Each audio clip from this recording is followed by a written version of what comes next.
우리 다 함께 오늘 본문 말씀 함께 보시도록 하겠습니다. 오늘 본문 말씀은 갈라디아서 1장 11절에서 12절 말씀입니다. 갈라디아서 1장 11절에서 12절 말씀입니다.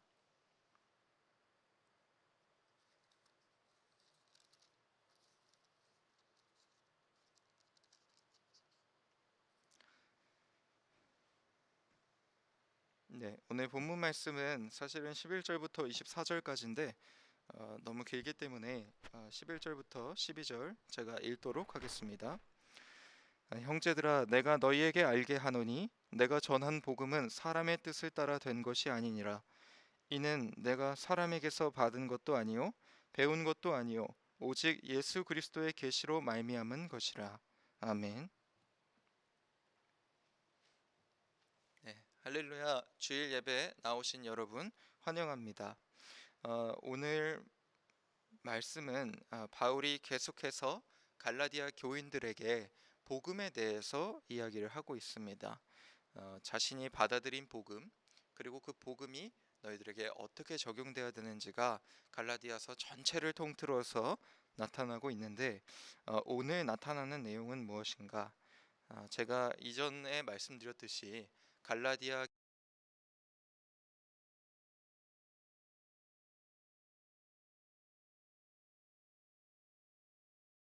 하나님 앞에 어, 네, 바울이 아닌 다른 선생들이 들어와서 하나님과 관련되지 않은, 그리고 성경적이지 않은 잘못된 가르침을 그들에게 전하고 있었던 것입니다.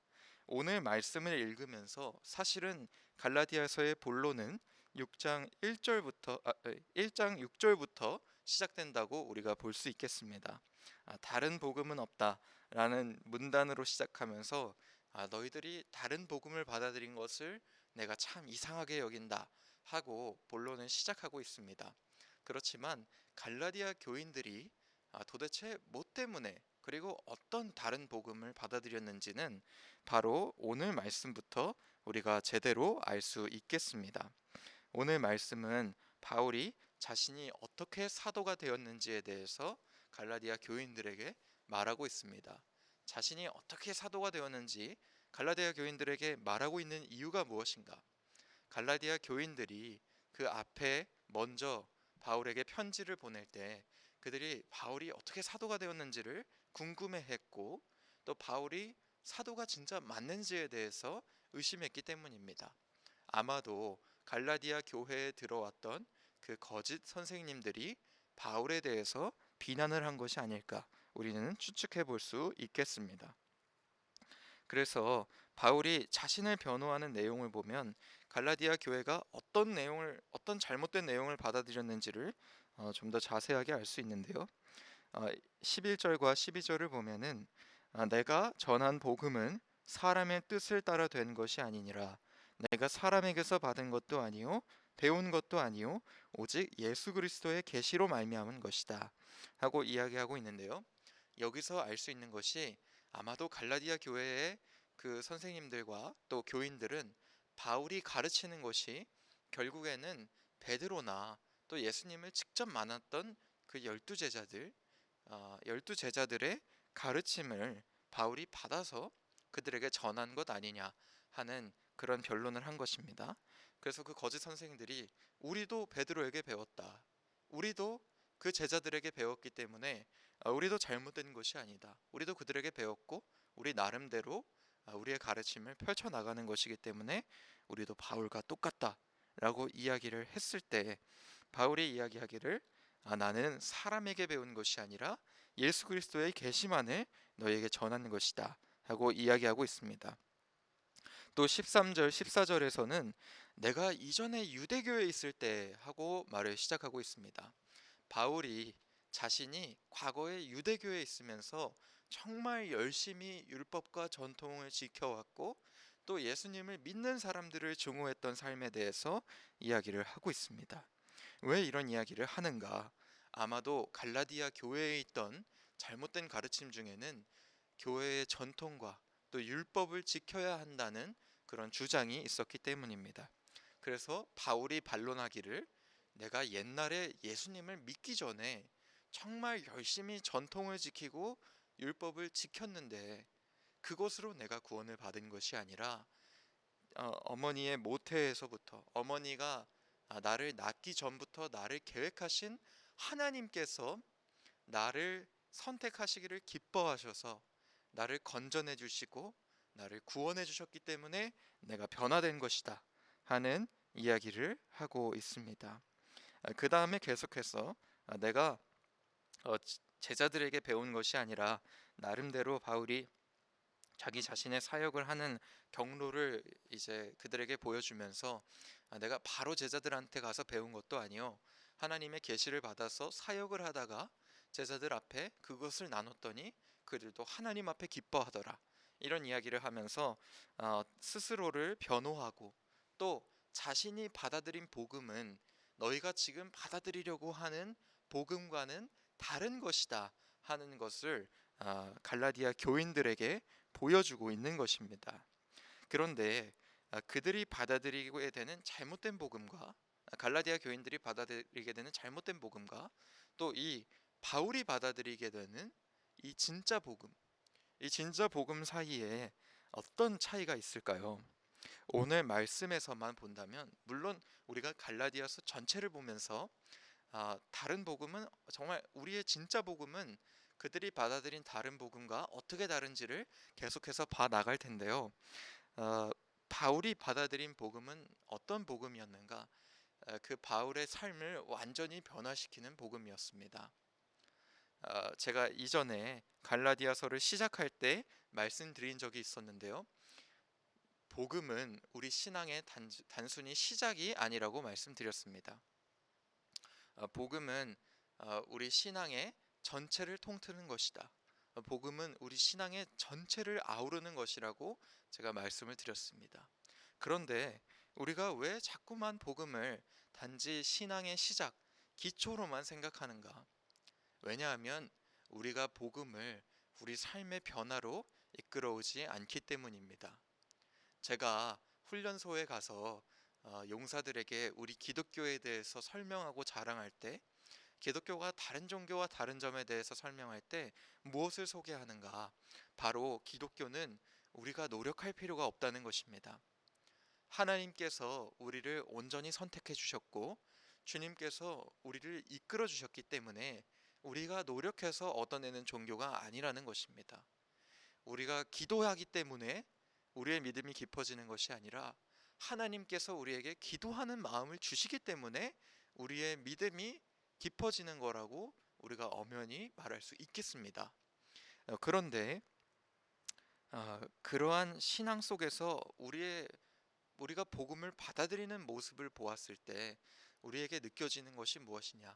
우리의 복음이 사실은 삶의 변화까지 이어지지 않는다는 것입니다.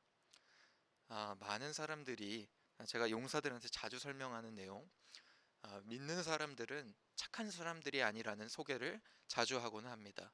착하기 때문에 구원받는 것이 아닙니다. 그렇기 때문에 주변 사람들이 너가 크리스찬인데 왜 착하지 못하느냐 라고 물어본다면 우리가 늘 여유롭게 대처할 수 있어야 된다고 말씀드리고는 합니다. 왜냐하면 하나님께서 우리를 착하게 만들어 주시는 것이기 때문입니다. 그렇기 때문에 우리가 조금 더 기다리고 하나님 앞에 의지하고 의존하고 인내하는 모습이 필요한 것이지, 우리가 착하지 못한 모습 앞에서 죄책감을 느끼고 조급해하는 것이 그리스도인의 모습이 아니라는 것입니다. 그런데 그거와 동시에 우리가 생각해야 되는 것이 무엇이냐? 우리가 복음을 받아들이면서 착할 필요는 없지만은 복음을 받아들인 후에도 우리 삶이 변화하지 않는다는 것을 우리가 그냥 방관하고만 있다는 것입니다. 우리가 복음을 받아들였는데도 우리의 삶이 변화하지 않는다면 그것은 아마도 우리가 스스로 우리의 신앙의 모습을 돌아보아야 하는 그런 상황이 된 것입니다. 왜냐하면 오늘 바울이 갈라디아 교인들에게 소개하고 있는 복음은 단순히 시작의 복음이 아니라 그들 앞에 그분의 삶이 어떻게 모든 것이 변하게 되었는지, 바울이 복음을 받아들여서 그 삶이 어떻게 완전히 변하게 되었는지를 설명해 주고 있기 때문입니다.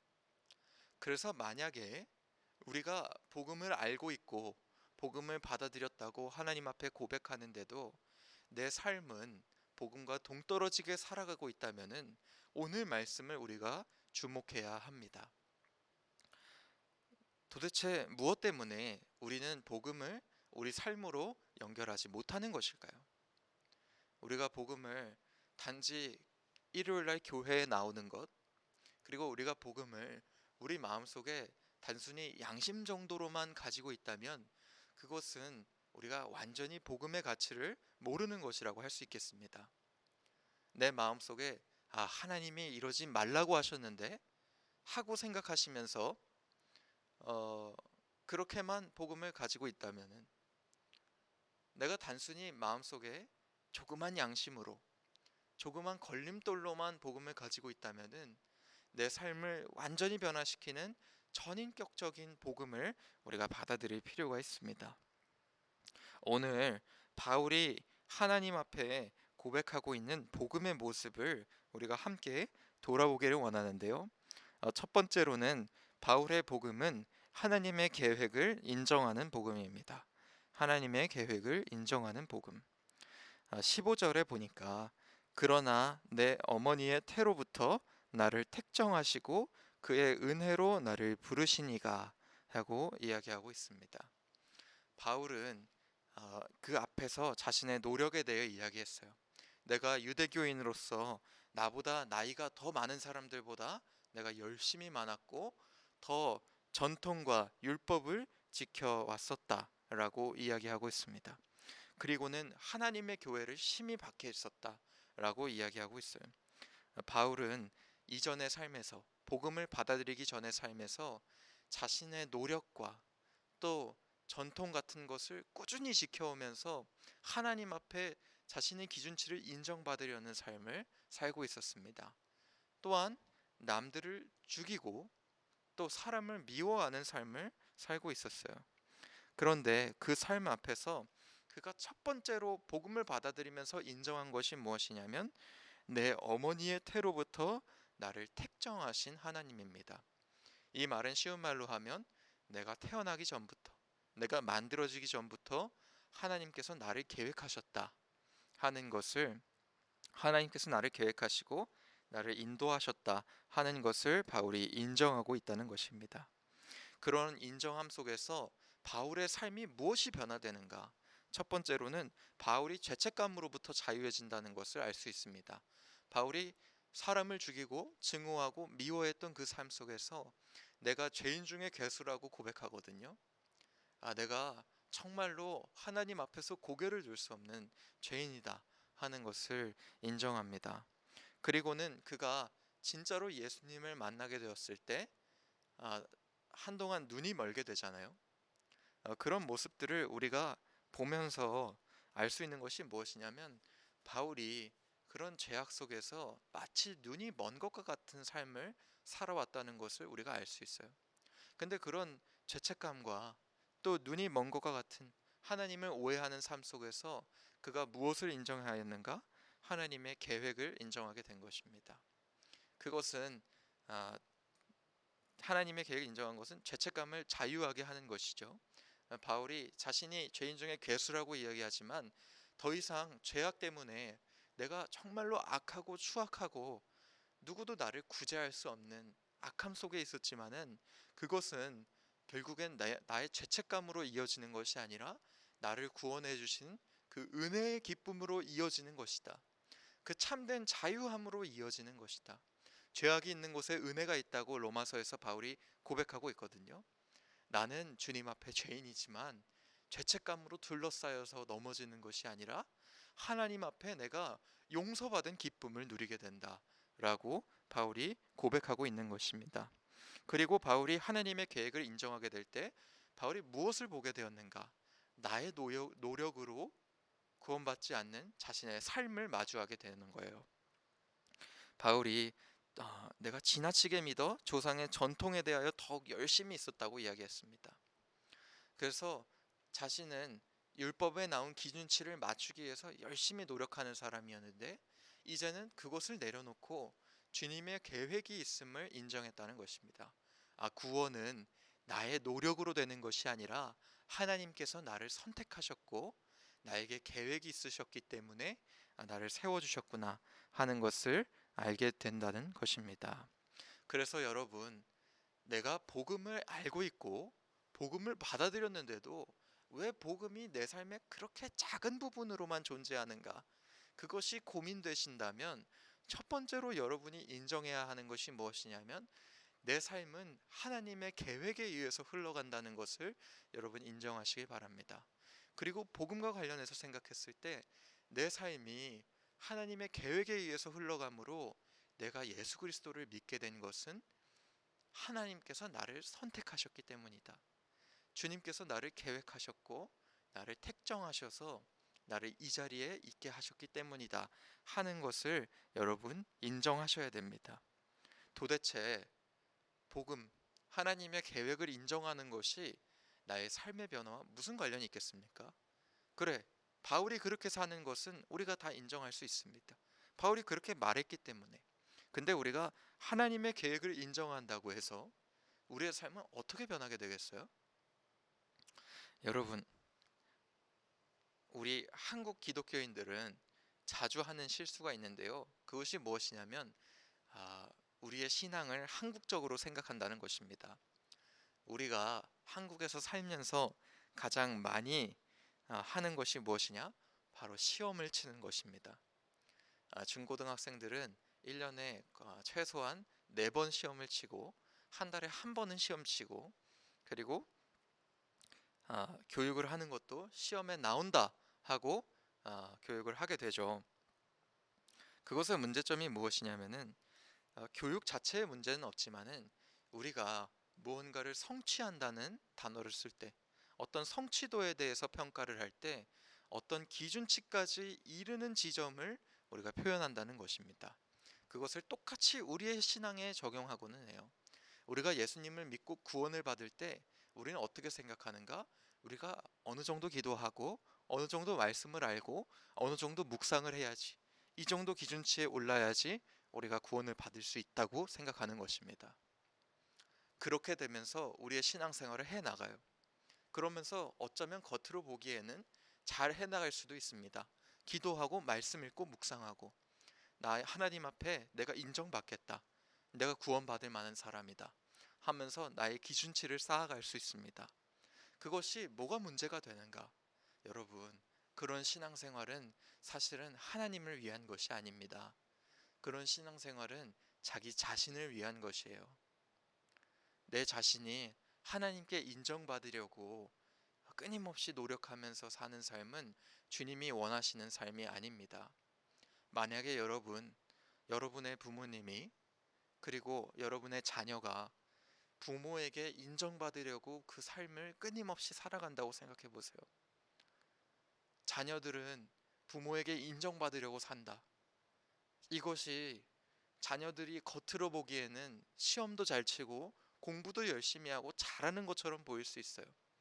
하지만 그 자녀들의 삶은 얼마나 비참한 것이 되겠습니까?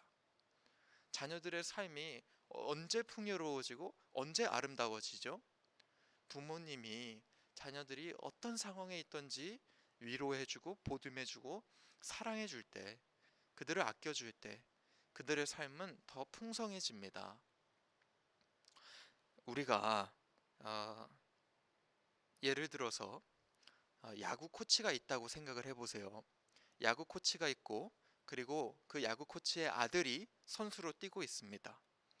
근데 그 아들이 야구 이 타자 투수 아니 타자로서 야구를 하면서 이렇게 안타를 못 치고 삼진 아웃이 됐다. 그랬는데 그 코치인 아버지가 넌 도대체 잘하는 게 뭐냐? 라고 이야기하면은 어쩌면 그 아들은 더 열심히 자신의 야구를 해 나갈 수 있어요. 그렇지만 그것은 아들 자신을 위한 것입니다. 자기 자신이 아버지에게 인정받으려고 야구를 해 나가고 있기 때문입니다. 자기 자신을 위한 것이요. 그리고 그것은 숨 막히는 길입니다. 그런데 만약에 아들이 삼진 아웃을 당했을 때 아버지가 괜찮니? 다음에 더 잘해보면 된다. 우리가 저렇게 던지는 거 이따가 한 번 더 연습해보자 라고 이야기하면서 아들을 보듬어주고 사랑해주고 계속해서 그 아들을 이끌어준다면은 아들은 똑같이 야구를 열심히 할 것입니다. 그런데 그때에는 자기 자신을 위해서 하는 것이 아니에요. 나를 그토록 사랑하시고 자랑스러워하는 내 코치인 아버지, 자신의 코치님을 위해서 그가 야구를 하고, 코치가 기뻐하는 것이 나도 기쁘기 때문에 야구를 하게 된다는 것입니다. 여러분, 하나님의 계획을 인정하는 것이 뭐가 중요합니까? 하나님의 계획을 인정하면 우리가 더 이상 자기 자신을 위해서 신앙생활을 하지 않게 됩니다. 내가 스스로 하나님께 인정받으려고 내 노력으로 기준치를 채우는 그런 신앙생활, 내가 지금쯤 하나님께 인정을 받았는가? 내가 지금쯤 하나님의 기준치에 맞았는가? 하는 생각 속에서 우리가 자유해지게 된다는 것입니다. 그리고는 우리가 무엇을 누리게 되는가? 영원히 기뻐하시는 주님의 사랑을 누리게 된다는 것이에요. 영원히 기뻐하시는 주님의 사랑이요. 오늘 16절을 보십시오. 그의 아들을 이방에 전하기 위해, 이건 바울이 받은 사명입니다. 이방에 예수 그리스도를 전하기 위해 그를 내 속에 나타내시기를 기뻐하셨을 때, 바울이 하나님의 계획을 인정하면서 또한 이어서 하나님 앞에 인정하는 것이 무엇인가? 하나님께서 바울을 왜 선택하셨는가를 바울이 간증하고 있는 것입니다. 여러분, 하나님께서 바울을 왜 선택하셨죠? 바울이 살인마고 전통을 지키는 사람이고 수많은 기독교인들을 죽인 사람인데, 이 사람을 왜 하나님께서 선택하셨습니까? 여러 가지 이유가 있겠지만 바울이 간증하는 것은 무엇인가? 아무 이유가 없다는 것입니다. 나에게는 이유가 없다. 바울을 선택하신 하나님께는 나에게는 이유가 없다. 단지 하나님께 이유가 있다는 것입니다. 그 이유는 하나님께서 나를 선택하기를 기뻐하셨다 하는 이야기를 바울이 하고 있는 것입니다. 여러분을 하나님께서 왜 선택하셨죠? 여러분이 기도를 잘하기 때문입니까? 여러분이 말씀을 잘 읽기 때문인가요? 아니면 여러분이 묵상을 잘하기 때문입니까? 여러분이 어느 정도 하나님 앞에 신앙생활을 하기 때문에 하나님께서 여러분을 선택해 주셨다고 생각하세요? 그렇지만은 진짜 복음은 그런 것이 아닙니다. 진짜 복음은 대가가 없는 것입니다. 우리가 하나님 앞에 정말 알아야 되는 것은 무엇이냐? 하나님께서 우리를 선택하시기를 기뻐하셨기 때문에, 진정한 사랑이 우리 앞에 있었기 때문에 우리가 주님 앞에 택정함을 입은 것입니다. 이런 주님의 사랑을 인정하는 것, 하나님의 계획을 인정하는 것, 이것이 우리 복음의 핵심입니다. 이렇게 되었을 때 우리가 더 이상은 기도하고 예배하고 말씀 읽고 묵상하는 것이 하나님 앞에 주님의 기준치를 맞추려고 아둥바둥하고 노력하고 그렇게 비참하게 부모님께 인정받는 삶을 살아가는 그런 아들과 같은 모습으로 우리가 살아가는 것이 아니라, 주님의 충분한 사랑을 느끼면서 인생의 공허함이 있을 때 주님의 사랑으로 채움받고, 내가 나의 스스로의 가치를 찾을 수 없을 때 나를 선택하시기를 기뻐하시는 하나님의 가치를 내가 스스로 안에서 찾아내고 주님의 복음을 받아들이게 되고 하나님의 기쁨을 위해서 열심을 다하게 된다는 것입니다. 우리가 영원한 목적을 생각하고 영원한 가치를 생각하게 될 때 우리는 더욱더 열심히 살 수 있는 법입니다. 만약에 여기 많은 장교분들이 계시는데, 만약에 장교로서 간부로서 살면서 자신의 진급만을 추구하는 삶을 산다면은 여러분, 그 삶이 어떤 모습이겠어요? 우리는 그 삶을 어떤 모습이라고 평가합니까? 자기 자신을 위해서, 자기 자신의 진급을 위해서만 그 군대 생활을 해 나가고 추구하는 삶, 그 삶에 대해서 우리가 얼마나 비판을 많이 해요. 그리고 우리가 누구를 칭찬합니까? 군인의 사명감을 가진 사람, 끝까지 군인으로서 바로 서 있는 사람, 그런 사람들을 우리가 찬양하고 그런 사람들 우리가 존경하고 따라가는 것이잖아요. 여러분, 여기서 알 수 있는 것이 무엇입니까? 자기 자신을 생각하고 자기 자신을 챙기고 자기 자신의 노력으로 해 나가는 사람들이 정말 일을 잘해 나갈 것 같고 멋있는 것 같고 성취할 것 같지만 그것이 아니라는 것입니다.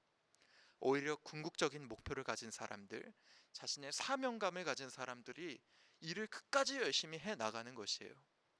나를 위해서 가진 열정은 결국 탈진하게 되고, 나를 위해서 달려가는 길은 결국에는 일이 아니라 자기 자신만을 드러내게 되는 길로 변질되게 됩니다.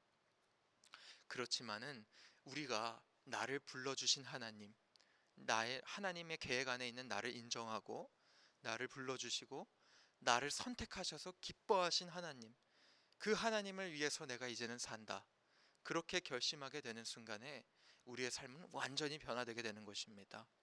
더 이상은 나의 만족과 나의 성취감을 위해서 사는 것이 아니게 되고, 주님을 어떻게 하면 기뻐하게 될 수 있을까 하면서 내 일을 열심히 해 나가는 삶을 살게 된다는 것입니다. 제가 신앙에 대해서 이야기하는 것이 아닙니다. 주님을 어떻게 하면 기뻐할 수 있을까 하면서 내 일, 내가 맡은 일, 하나님께서 나를 불러주신 일을 열심히 해 나가면서 살 수 있게 된다는 것입니다. 여러분, 여러분의 복음이 왜 여러분의 주춧돌로만 존재하고 있나요? 여러분이 서 있는 땅으로만 존재하고 왜 우리의 모든 것을 변화시키지 않게 느껴지고 계신가요? 왜 우리의 복음이 단지 기초, 사형리 같은 작은 책자로만 존재하고, 또 우리의 복음이 일요일에만 존재하고 왜 우리의 삶 전체에 연결시키지 못합니까? 왜냐하면 우리가 주님의 온전하신 사랑을 인정하지 않기 때문입니다. 주님, 아직도 내 힘으로 할 수 있습니다. 주님이 맞으시고 주님의 계획이 있는 것도 맞지만은 오늘 이 일은 내 노력으로 해 나가겠습니다 라고 하나님 앞에 자신의 삶을 꼭 쥐고 놓지 않고 있기 때문입니다. 주님 앞에 온전히 내려놓으십시오. 그래, 이 안에는 하나님의 계획이 있다. 그래, 내 안에는 하나님의 완전하신 사랑이 있다. 주님이 나를 선택하신 것이지 내 인생의 노력으로 내가 여기까지 온 것이 아니다. 주님, 인정합니다. 어떻게 하면 주님을 기뻐하게 살 수 있을까요? 주님, 어떻게 하면 주님이 나에게 주신 그 충분한 사랑을 내가 표현하면서 살 수 있을까요? 하고 하나님 앞에 고백하게 될 때 우리의 삶의 메커니즘은 완전히 변하게 된다는 것입니다. 나를 위해서 자신을 드러내는 삶이 아니고, 나를 위해서 욕심부리다가 탈진하고 넘어지는 삶이 아니고, 하나님을 인정하면서 영원한 가치 속에서 고민하면서 열정을 가지고 영원한 가치 속에서 일을 해 나가는 사람들이 될 수 있다는 것입니다. 여러분, 주님의 계획을 인정하시길 바랍니다. 그리고 주님의 충분하시고 완전하신 사랑, 그 온전한 사랑을 인정하시는 여러분이 되시기를 주님의 이름으로 축원합니다. 이 시간 축도함으로 예배를 마치도록 하겠습니다. 이제는 우리 구주 예수 그리스도의 은혜와 하나님의 사랑과 성령님의 교제 교통하심이 이제 하나님 앞에서 주님의 계획을 인정하고 나를 기뻐하시려고 선택하신 하나님을 인정하는 우리 예본교회 성도들 머리 위에 이제로부터 영원토록 함께 있을지어다. 아멘.